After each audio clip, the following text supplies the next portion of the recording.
పిల్లల్లో నిద్రలేమి ప్రభావం గురించి ఈరోజు ఓ చిన్న విశ్లేషణ చూద్దాం. చూడండి, ఇది కేవలం తక్కువ గంటలు నిద్రపోవడం మాత్రమే కాదు, అసలు సరైన క్వాలిటీ స్లీప్ లేకపోవడం. నిజానికి ఈ సమస్య మన శారీరక, మానసిక ఆరోగ్యంపై చాలా పెద్ద ప్రభావం చూపుతుంది.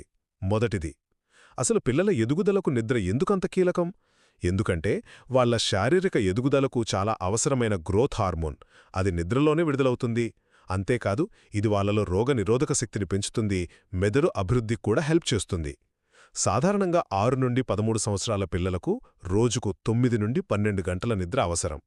ఇక రెండవది, ఒకవేళ సరిపడా నిద్ర లేకపోతే కలిగే ప్రమాదాలేంటి? మొదట్లో మధ్యాహ్నం పూట మత్తుగా ఉండడం, చిన్న విషయాలకే కోపం, ఏకాగ్రత తగ్గడం ఇలాంటివి కనిపిస్తాయి. కానీ దీన్ని పట్టించుకోకపోతే లాంగ్ రన్లో టైప్ 2 డయాబెటీస్, ఊబకాయం, ఇంకా హై బీపీ లాంటి పెద్ద ఆరోగ్య సమస్యలొచ్చే ప్రమాదముంది.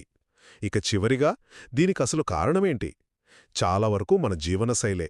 రాత్రిపూట ఆలస్యంగా తినడం, మొబైల్ ఫోన్లు, ల్యాప్టాప్లు ఎక్కువసేపు చూడడం ఇవే మెయిన్. కాబట్టి తల్లిదండ్రులుగా మనం మన పిల్లలకు తగినంత నిద్ర అందేలా చూసుకోవాలి. ముఖ్యంగా రాత్రిపూట స్క్రీన్ టైంను కంట్రోల్ చేయాలి. సో, ఒక్క మాటలో చెప్పారంటే, మంచి ఆరోగ్యం, చురుకైన మేధస్సు, సరైన ఎదుగుదల వీటన్నిటికీ పునాది క్వాలిటీ నిద్ర మాత్రమే.